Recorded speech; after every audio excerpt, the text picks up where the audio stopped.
रफ्तार ये एक ऐसा नशा है जो हर एक इंसान के सर चढ़कर बोलता है, जिसके चलते इंसानों ने दो पहियों पर चलने वाली फास्टेस्ट बाइक्स और इन हाई स्पीड सुपरकार्स से धरती पर धूम मचा रखी है। लेकिन असली मजा तो आता है हवा में उड़ने का। अब चाहे हम इंसानों के पास उड़ने के लिए पंख ना हो, लेकिन आधुनिक टेक्नोलॉजी ने इस सपने को भी पूरा कर दिखाया है। जी हाँ, हम बात कर रहे हैं एरोप्लेन्स की, जिसमें बैठे हुए इंसान को बादलों के बीच में से होकर गुजरते हुए ऐसा लगता है कि जैसे मानो वो किसी सपनों की दुनिया में जा पहुंचा हो। वहीं ठीक उसी समय अपने घरों की छतों से देखने वाले इंसान को ये एरोप्लेन्स किसी छोटी सी चिड़िया के जैसे ही दिखाई देती है। लेकिन हकीकत में ये प्लेन्स आपकी कल्पना से भी काफी विशालकाय हो सकती है। जैसे कि इस एयरक्राफ्ट को ही देख लीजिए, ये आकार में इतना बड़ा है कि इसके अंदर एक और एरोप्लेन समा सकता है। इतना ही नहीं, कुछ एयरप्लेन्स तो इतने बड़े हैं कि जिनके अंदर टेक ऑफ और लैंडिंग के लिए 2 या 4 नहीं बल्कि पूरे 32 पहियों को लगाना पड़ता है। तो चलिए उड़ान भरते हैं आसमान की ऊंचाइयों में और एक नजर डालते हैं इंसानों द्वारा बनाए गए दुनिया के सबसे बड़े एयरक्राफ्ट्स पर। Antonov AN-225 Maria. सबसे पहले एक नजर डालते हैं दुनिया के सबसे बड़े कार्गो प्लेन पर। करीब 850 किलोमीटर की रफ्तार से हवा में उड़ने वाला ये दानव इतना विशालकाय है कि इसे उड़ाने के लिए 1 या 2 नहीं बल्कि पूरे 6 टर्बोजेट इंजन का इस्तेमाल किया जाता है। इसे 1980 में यूक्रेन में बनाया गया था। उस समय में इस एरोप्लेन का इस्तेमाल सैटेलाइट को एक जगह से दूसरी जगह तक ले जाने के लिए किया जाता था। आपको बता दूं कि ये प्लेन आकार में इतना बड़ा है कि इसके अंदर बोइंग 737 जैसे बड़े जहाजों को भी लाया जा सकता है। इस एंटोनोव AN-225 एयरक्राफ्ट की लंबाई 290 फीट है, जो कि तकरीबन स्टैच्यू ऑफ लिबर्टी की ही लंबाई के बराबर है। ये एरोप्लेन इतना पावरफुल है कि ये एक बारी में 640 मैट्रिक टन वजन को लेकर उड़ता है। अब जाहिर सी बात है कि इतने बड़े और भारी भरकम प्लेन को रोकने के लिए उसके पहियों का भी उतना ही मजबूत होना जरूरी है। बस इसी के चलते इस एयरप्लेन में आगे की तरफ 2 जोड़ी टायर्स और पिछले हिस्से में 14 जोड़ी टायर्स का इस्तेमाल किया जाता है। मतलब कि कुल मिलाकर इस प्लेन के टेक ऑफ और लैंडिंग के लिए पूरे 32 टायरों को लगाया गया है।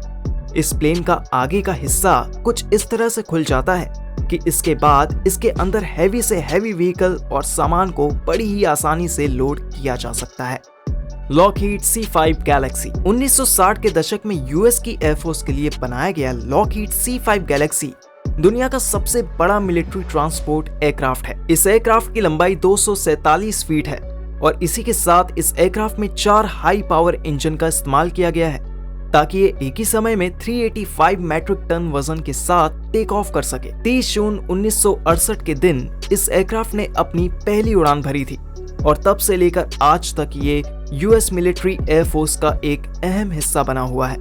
यही कारण है कि अभी तक इसकी करीब 137 यूनिट्स को बनाया जा चुका है। ये विमान इतना बड़ा है कि इसके चलाने के लिए 7 क्रू मेंबर्स की जरूरत होती है। अभी तक वियतनाम, इराक और अफगानिस्तान की जंगों में इस एयरक्राफ्ट का इस्तेमाल किया जा चुका है। आपको बता दूं कि एक लॉकहीड C5 गैलेक्सी विमान को बनाने के लिए करीब $170 मिलियन का खर्च आता है। Antonov AN-124 Russian. दुनिया के इस दूसरे सबसे बड़े एयरक्राफ्ट को भी 1980 के दशक में यूक्रेन में ही बनाया गया था। उस समय में इस एयरक्राफ्ट का इस्तेमाल ज्यादातर मिलिट्री के हैवी व्हीकल और हथियारों को एक जगह से दूसरी जगह पर ट्रांसपोर्ट करने के लिए किया जाता था। इस एयरक्राफ्ट को एक बारी में करीब 405 मैट्रिक टन वजन उठाने के लिए डिजाइन किया गया है, जिसके लिए इस एयरक्राफ्ट में पूरे 4 टर्बोजेट इंजन का इस्तेमाल किया गया है। इस एयरक्राफ्ट के विंग्स का फैलाव 240 फीट है और वहीं अगर बात की जाए इस एयरक्राफ्ट की लंबाई की तो वो करीब 226 फीट है। मतलब कि इस एयरक्राफ्ट के विंग्स तो इसकी लंबाई से भी ज्यादा बड़े हैं। इसके अलावा इसके एयरक्राफ्ट में भी टेक ऑफ और लैंडिंग के लिए बहुत सारे टायरों का इस्तेमाल किया जाता है। एयरबस A340-600 इस लॉन्ग रेंज कमर्शियल एयरक्राफ्ट में 4 इंजन का इस्तेमाल किया जाता है। ये एयरप्लेन 13,900 किलोमीटर तक बिना रुके लगातार उड़ान भर सकता है। इस एयरक्राफ्ट में इस्तेमाल होने वाले इंजन को रोल्स रॉयस कंपनी के द्वारा बनाया गया है। इस एयरक्राफ्ट की खास बात यह है कि आज के समय से लगभग सभी आधुनिक फीचर्स से लोडेड है। बोइंग 747-8 ये कमर्शियल प्लेन है जिसे बोइंग कंपनी द्वारा बनाया गया है।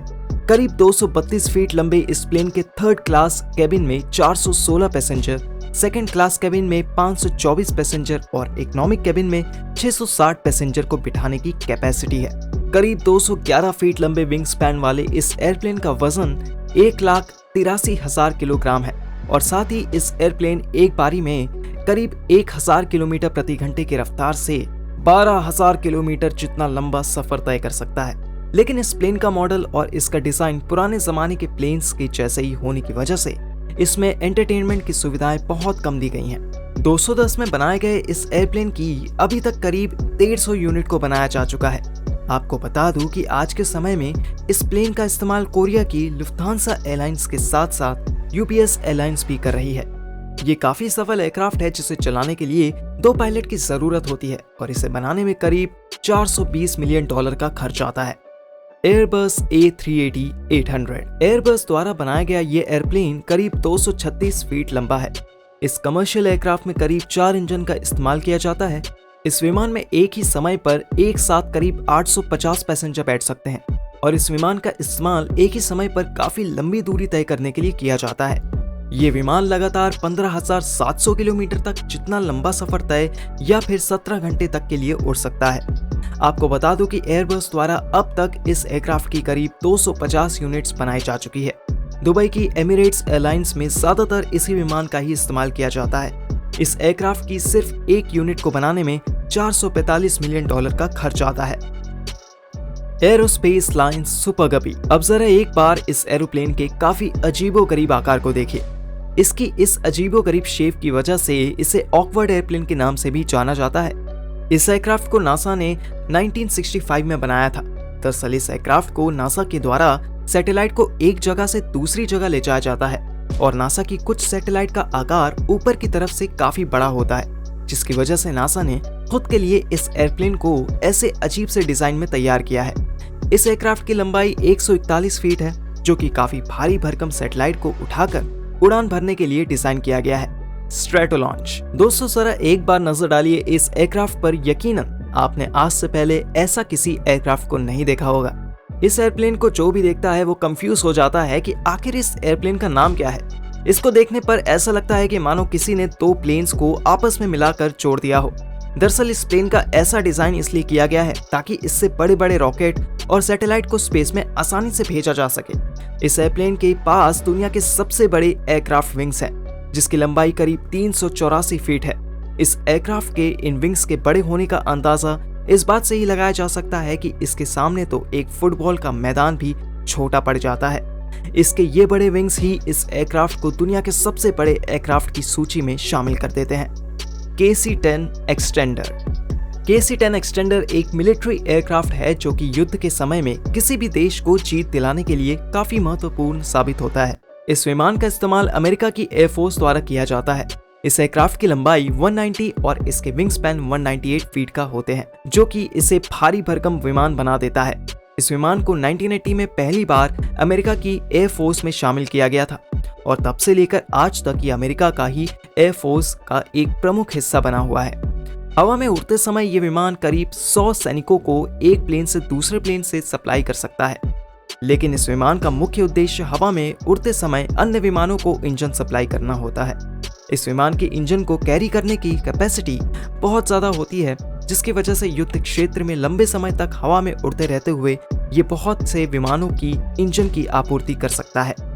बोइंग 777-200 दुनिया के सबसे बड़े विमान की सूची बोइंग 777-200 की काफी विशेष स्थान है। इस प्लेन में करीब 440 पैसेंजर सफर कर सकते हैं।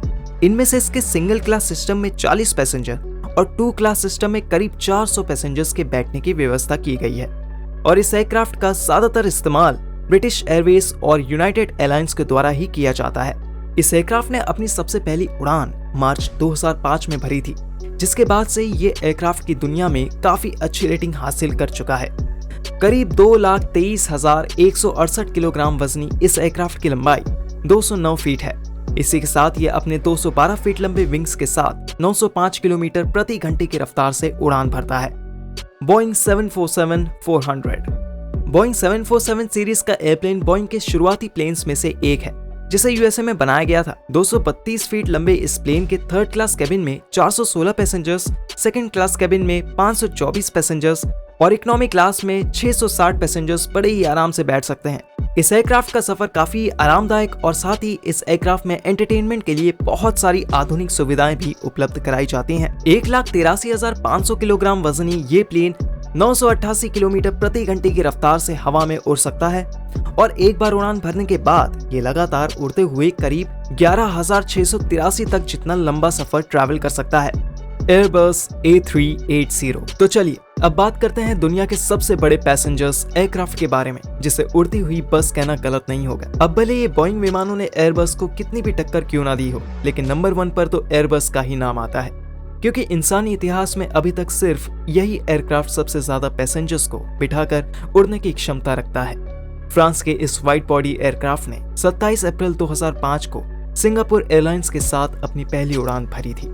इसके फर्स्ट क्लास कैबिन में 868 पैसेंजर्स और सेकंड क्लास कैबिन में 644 पैसेंजर्स के बैठने की व्यवस्था है। ये प्लेन जमीन से करीब 43,100 फीट की ऊंचाई पर उड़ान भर सकता है। 2,76,800 किलोग्राम वजनी इस प्लेन की लंबाई 240 फीट है, जिसमें रोल्स रॉयस कंपनी द्वारा बनाए गए 900 इंजन का इस्तेमाल किया गया है, जिसकी मदद से ये प्लेन एक बारी में 13,209 किलोमीटर जितना लंबा सफर तय कर सकता है। और हाँ, एक बात और, दुनिया के इस सबसे बड़े पैसेंजर प्लेन को बनाने के लिए डबल डेक का इस्तेमाल किया गया है। टेक्नोलॉजी, एंटरटेनमेंट, कंफर्ट और परफॉर्मेंस के मामले में इस एयरबस का मुकाबला दुनिया का कोई प्लेन नहीं कर सकता।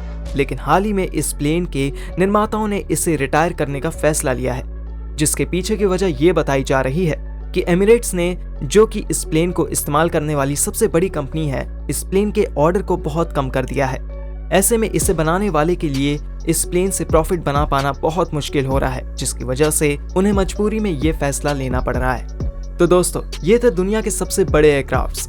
वैसे इस सूची में और भी बड़े एयरक्राफ्ट्स का नाम शामिल किया जा सकता है, लेकिन चिंता मत कीजिए, उसके लिए हम जल्द ही इस वीडियो का पार्ट 2 लेकर आएंगे। तब तक के लिए इस वीडियो को ज्यादा से ज्यादा शेयर करना ना भूलें।